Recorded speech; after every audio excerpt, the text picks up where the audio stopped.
Welcome to the Value Script, the podcast where we bring value every episode for the everyday person. I'm your host, Lonnie Carmichael, and I am flanked by the lovely Meredith Carmichael. It's a new one. Thank you. Flanked. Trying to keep it hot. All right. Got to match the wife. Some new each time. Usually we should do that. Some new each time. We'll try to keep that in mind. Well, we have just wrapped up celebrating Mother's Day, and we're going to discuss Meredith's powerful emotions about that day. And let us know how your Mother's Day went. Let us know in the comments. We'd love to know how your experience was, how you feel about the day, what your thoughts are about Meredith's comments that she's about to drop some knowledge on. And because I think you're going to find that super interesting, her take on Mother's Day. So what do you think, Meredith? I hate Mother's Day. I hate the pressure that it puts on to make sure that you do enough. That's what I feel. I guess I feel like the pressure of making sure that I do enough to help my mom feel appreciated and how much I love her. But it almost feels like an impossible task. Like for years, Mother's Day was hard. And I know that it's hard for a lot of women. If you've had a miscarriage, if you've lost a child, if you aren't able to have children, if you feel inadequate as a mother, or maybe if you didn't have a wonderful mother growing up and you longed for that and missed that. Like that's also very hard. Also women that have not been able to become mothers. For sure. Right. Yeah. I struggled, before we had children, that was really hard for me. But at the same time, I have an amazing mother and I love celebrating her. But I always feel like it's not enough, that I can't do enough, to show her that and have that be adequate. So I don't know, just Mother's Day is wonderful for that reason. And I'm so grateful to be a mother. But at the same time, I just don't love that day. Yeah. I don't know. I don't love Father's Day either. I have an amazing dad. I love celebrating him and showing him that I love him. But I still feel like, hey, what am I going to do for Lonnie? What am I going to do to show him like how amazing he is as a father? What do I do for my own dad to show him that? How is Mother's Day for you personally? Because I know you just mentioned that you hate the day, right? But as far as celebrating it for you, I kind of feel bad because I feel like I always get the flowers, try to get you a gift. Mm-hmm. But Mother's Day is on Sunday. So you have the stress of getting kids ready for church, right? You have the stress of putting up with me. you have the stress of getting yourself ready, right? And then you also typically have the stress of putting on a dinner for our moms and your grandmas. And that's a lot, it seems like, for you to have to go through on Mother's Day. So how does that from your end feel?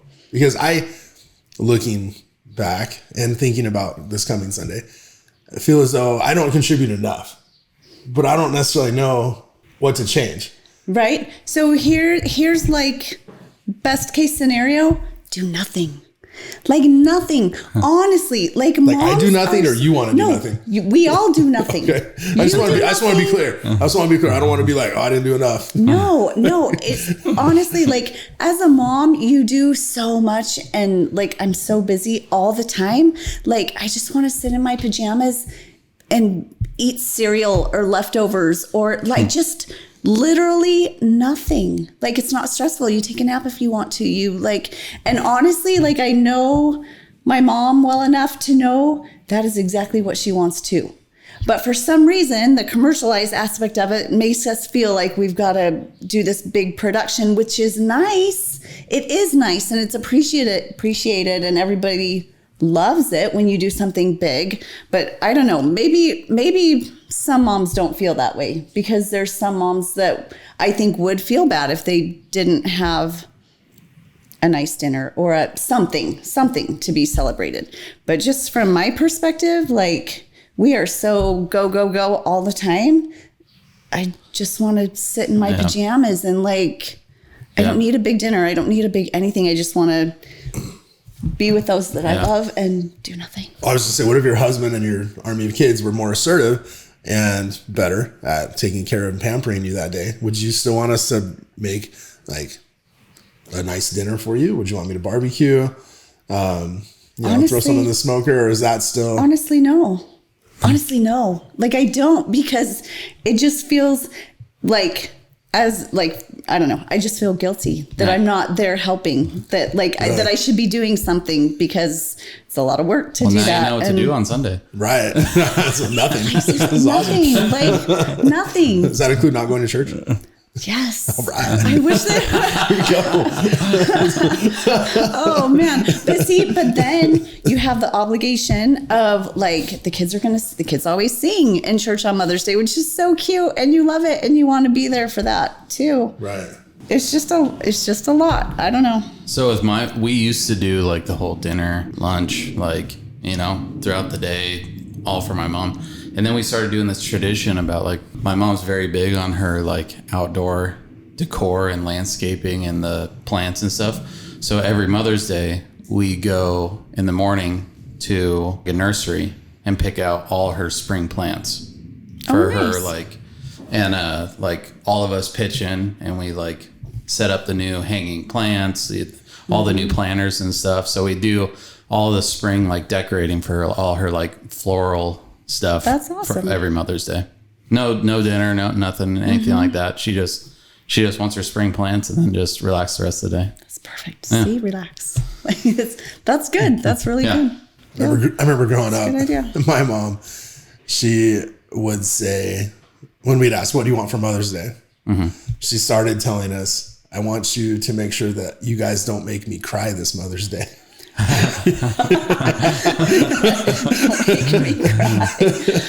Because my sister and I, for some reason, would always get in epic fights on Mother's Day, and so then she was upset that not only were we fighting, but we were fighting on Mother's Day too, and that we weren't, letting her have her day. And that was one of her things. I just don't want to cry this Mother's Day. Jeez. I don't know. I had lots of tears before I was a mother on Mother's Day. Why do you want to talk about that? What do you mean? It's just hard. I just had this longing to be a mother.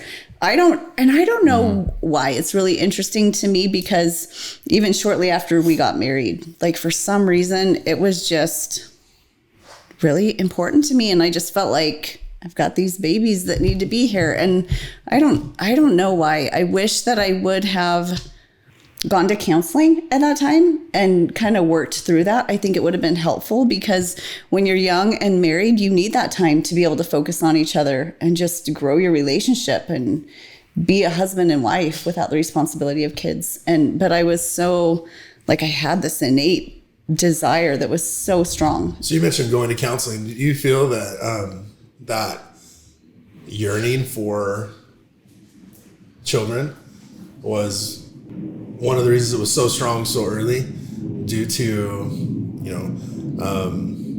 some type of trauma or past history that created an emptiness that you were trying to fill with having children right away? Or I really don't. Since you brought up counseling, I just wondered, like, what you mentioned you wish you would have gone to counseling. So for what? I really can't pinpoint that like, oh, this happened as a child, and so it made me, because honestly, growing up, like, I was the oldest of 6, and my youngest sister has a heart defect, and so I was babysitting a lot, and I honestly was like, I don't want to have kids for a long time. I was going to say, your motto growing up was, I'm never having children. Right, I was like, I'm never having children. And then all of a sudden we get married and you want 10. Right.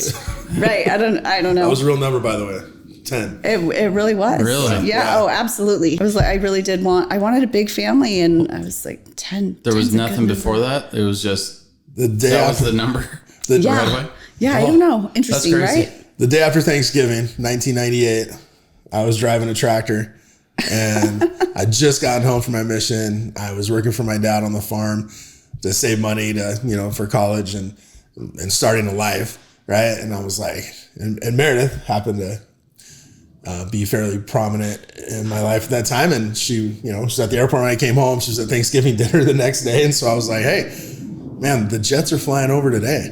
I bring it up. It's funny. You brought it up. It's like you brought this curse on. Yeah, I know. It's like, what's going on? It's like, dude, how have the flyovers been? Like, whoa, we haven't heard very many. And all of a sudden now that's all we can hear. It's loud. We got to wait. What is going on? That's 3 this episode. That's 3 in like the last 30 seconds, it seems like. So it's like it's been like one long stream. I know. That's funny. Okay, we're good. Maybe they have maneuvers day. Anyway, so at Thanksgiving dinner, I was like, hey, what are you doing tomorrow? I'm going to be driving a tractor for 12 hours. Why don't you come and ride with me? Because I just figured if we're interested in each other, and Mormons typically get married fairly young, and which I think I was too young. We've covered that in previous episodes where I was a little too emotionally immature at that time, but didn't know it. Thought I was ready. Nonetheless, we drove tractor all day. So I was like, hey, I got 12 hours with this girl. I'm going to figure out, is this going to work or not? So I started asking questions about, like, you know, things like, how big of a family do you want? What type of a culture do you want to raise your kids in? Like all those kinds of stuff. And when I said, how many kids do you want? She says 10. I was like, 10? I was thinking, I really was sort of panicking in my brain thinking, oh my gosh, I don't want to have 10 kids. Like there's no freaking way. and I just thought, and she probably really doesn't want to have 10 kids either, you know? So my plan was, well, if we end up getting married right after we have our first kid and she's miserable in her hospital bed, I'll just bring up, hey, all right, so we really want to have 10 kids because we want to do that 10 more or 9 more times. And my evil plan really didn't work because we ended up with 7, not 10. I was thinking more along the lines of 4. Nevertheless, we have 7 beautiful, wonderful children that call her mother. Yeah. And it's amazing. And they make Mother's Day hell. No, they don't. No, they're perfect. They really are. I don't know. We have pretty amazing kids. They're just amazing, all of them. All right. Once again, let us know your thoughts and reflections on Mother's Day. Let us know how your day was. Did your family knock it out of the park for you? Did your husband buy you flowers? Did he forget? We want to know. Inquiry minds. Don't forget to do your part here. Clickety click, like, share, and subscribe. And we will see you next time on another excellent episode of The Value Script.